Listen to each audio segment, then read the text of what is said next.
जय हिंद दोस्तों, वंदे मातरम। सीएम योगी आदित्यनाथ ने बुलडोजर एक्शन क्या लिया। Chief justice of India B R Gavai साहब अपनी रिटायरमेंट पर बिदकते हुए दिखाई दिए। गवई का यह बिदकना इसलिए भी सामने आया है क्योंकि जब वो अपनी फेयरवेल स्पीच पढ़ रहे थे दोस्तों, तब योगी आदित्यनाथ ने यूपी में कई जगहों पर बुलडोजर एक्शन लिया और योगी के उस एक्शन का आज सीजेआई गवई की तरफ से रिएक्शन भी आ गया।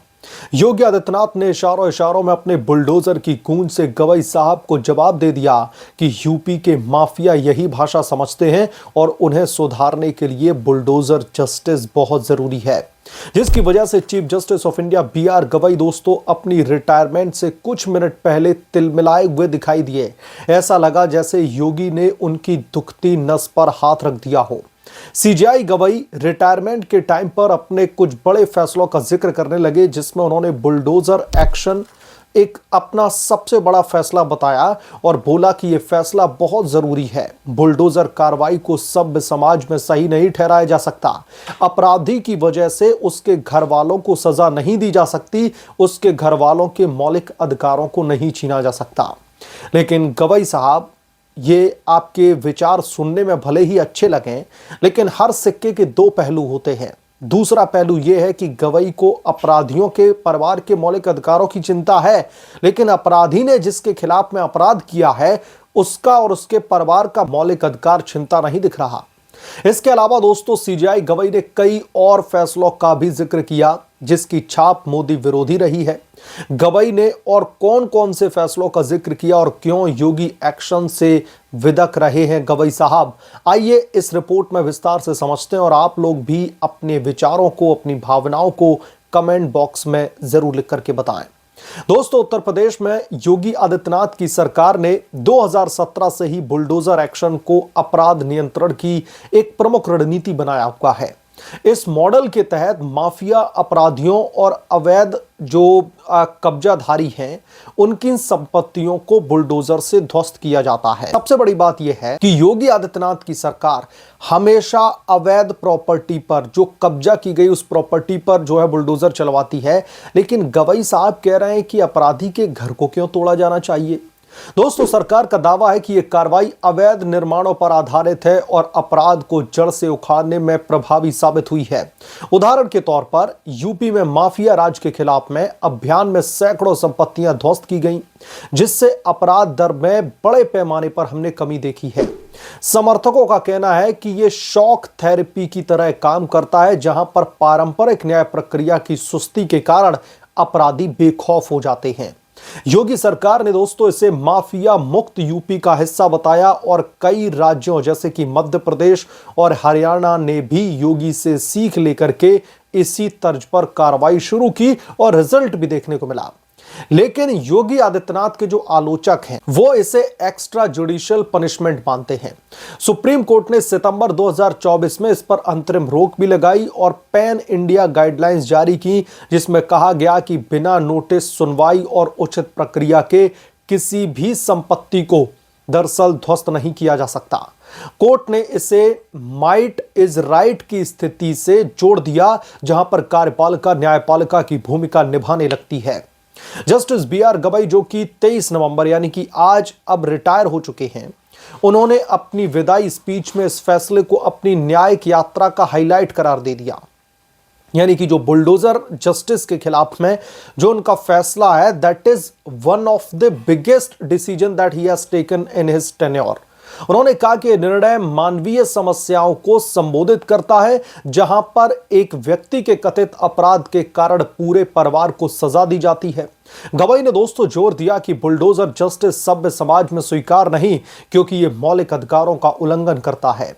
उन्होंने अपने सहयोगी जस्टिस केवी विश्वनाथन के साथ में मिलकर के दिए गए इस फैसले को साझा क्रेडिट दिया। इस स्पीच में गवई ने अपनी व्यक्तिगत पृष्ठभूमि का भी जिक्र किया। उन्होंने कहा कि वो बौद्ध धर्म का पालन करते हैं और सच्चे अर्थों में सेकुलर हैं। उन्होंने न्याय को पावर का ऑफिस नहीं बल्कि सेवा का अवसर बताया। हालांकि इस स्पीच में सीधे योगी आदित्यनाथ या फिर उत्तर प्रदेश की सरकार का नाम नहीं लिया, लेकिन यहां पर समझने वाली बात यह है कि संदर्भ स्पष्ट था। बुलडोजर एक्शन कौन लेकर के आया, बुलडोजर एक्शन को किसने इंट्रोड्यूस किया इस सोसाइटी में कि माफियाओं को ऐसे भी कंट्रोल किया जा सकता है। गवई ने अन्य फैसलों का भी जिक्र किया, जैसे कि हाई कोर्ट नियुक्तियों में तेजी और न्यायिक इंफ्रास्ट्रक्चर में सुधार, लेकिन बुलडोजर वाला फैसला सबसे प्रमुख रहा।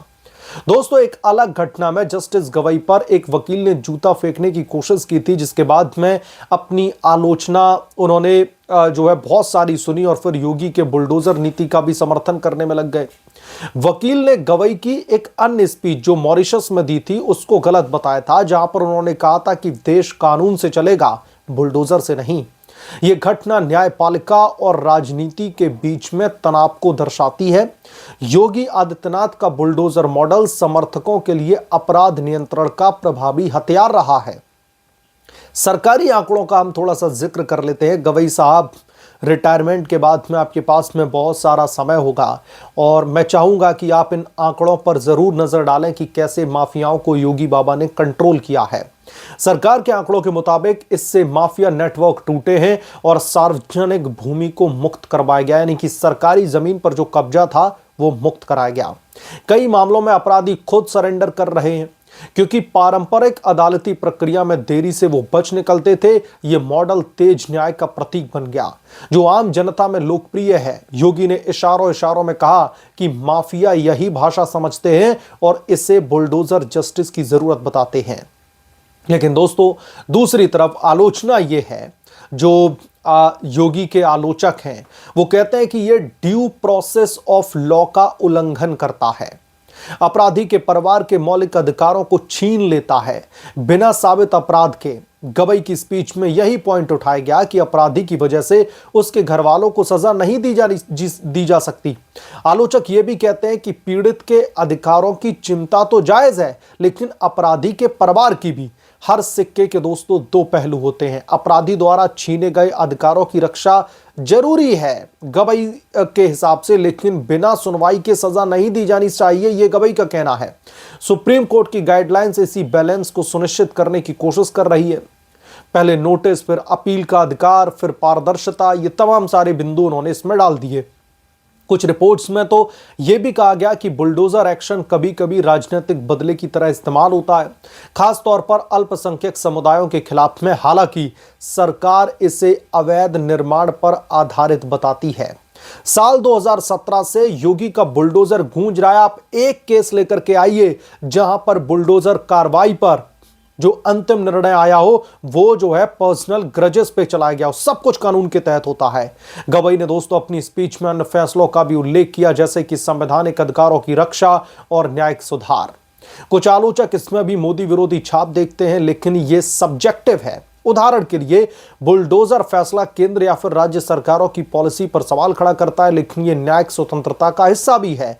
गवई का जोर हमेशा ह्यूमन सेंट्रिक जस्टिस पर रहा, न कि राजनीतिक पक्षपात पर। ऐसी छाप उन्होंने इस अपनी स्पीच के जरिए रिटायरमेंट के मौके पर छोड़ने की कोशिश की। लेकिन सीजेआई गवई साहब, जो अब कुछ ही मिनटों में, हो सकता है आप जब ये वीडियो देख रहे हो तब तक वो रिटायर भी हो चुके हों, उन्होंने कई सारे ऐसे फैसले दिए हैं जिसने एक सभ्य समाज में एक बहस को जन्म दिया है कि गवई साहब को क्या हुआ है, किस तरीके के फैसले ये प्रोनाउंस कर रहे हैं, किस तरीके के फैसले ये डिलीवर कर रहे हैं। और गवई साहब के छोटे से कार्यकाल में जो उन्होंने फैसले सुनाए वो यकीनन तौर पर मोदी योगी विरोधी, भाजपा विरोधी छाप छोड़ करके गए हैं। इस बात से इनकार नहीं किया जा सकता। बहुत सारे क्रिटिक्स ऐसे हैं जिनका यह मानना है कि गवई साहब के कुछ फैसलों से राजनीतिक पक्षपात की बू आई है। इस बात से इनकार नहीं किया जा सकता। तो कुल मिलाकर के जब अपना रिटायरमेंट का टाइम आया, जब कल फेयरवेल स्पीच दी गई गवई साहब की तरफ से, तो उस समय इधर योगी आदित्यनाथ ने और देश के तकरीबन 6 से 7 जगहों पर बुलडोजर गूंज रहा था। बुलडोजर धरातल पर एक्शन लिए जा रहा था। तो उस समय गवई साहब अपनी तमाम उपलब्धियों को गिनवा रहे थे। तो आज जब गवई साहब की विदाई का समय आया तो इधर योगी बाबा ने कार्रवाई की है, तो उधर से फिर रिएक्शन तो आना ही था, क्योंकि बुलडोजर की कार्रवाई से गवई साहब की विदाई, ये कैसे गवई साहब को बर्दाश्त हो सकता था। तो फिर सीजेआई गवई ने इस बात का जिक्र किया, उन्होंने कुछ फैसलों का जिक्र किया कि जो कुछ भी उनके टेन्योर में बड़े बड़े फैसले उन्होंने डिलीवर किए हैं, तो उन्होंने बुलडोजर एक्शन को लेकर के जो फैसला दिया है, उन्हें अपने जो बड़े फैसले हैं उसमें शुमार किया हुआ है और बुलडोजर पर उन्होंने जो एक्शन लिया है वो सही कार्रवाई की है, वो सही फैसला सुनाया है। इस बात का जिक्र सीजेआई गवई अपने रिटायरमेंट के चंद मिनट पहले कहते हुए दिखाई दिए। लेकिन योगी आदित्यनाथ की सरकार की तरफ से भी संदेश साफ जा चुका है कि गवई साहब, आप ठीक है, आपकी बातें सराखों पर हैं, आपके सजेशंस सराखों पर हैं, आपके सुझाव को हम सुनने के लिए तैयार हैं, लेकिन आपको भी ये समझना होगा कि धरातल पर किसी भी पॉलिसी को इंप्लीमेंट करना, धरातल पर माफियाओं को, गुंडों को जो है कंट्रोल करना, ये कोई बहुत आम बात नहीं है। और बात जब उत्तर प्रदेश की आई, जहां पर पिछली सरकारों ने गुंडों को पोषित किया है, गुंडों को बाकायदा पाला पोसा गया है, तो ऐसे लोगों पर नकेल कसने के लिए आपको उन्हीं की प्रवृत्ति का जैसा बनना होगा, आपको उन्हीं की सोच के हिसाब से चलना होगा, तभी आप क्राइम को कंट्रोल कर सकते हैं।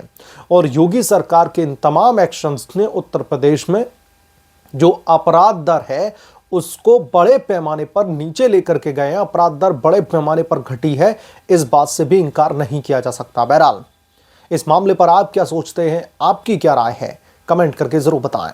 जल्द मिलूंगा किसी दूसरे बड़े अपडेट के साथ में, तब तक के लिए धन्यवाद। अगर आप लोग चैनल पर नए हैं तो प्लीज चैनल को सब्सक्राइब कर लें और साइड में बने बेल आइकन को जरूर प्रेस करें, ताकि जब भी मैं कोई बड़ी खबर लेकर के आऊं, कोई बड़ा अपडेट लेकर के आऊं, तो उसकी नोटिफिकेशन सबसे पहले आपको मिले।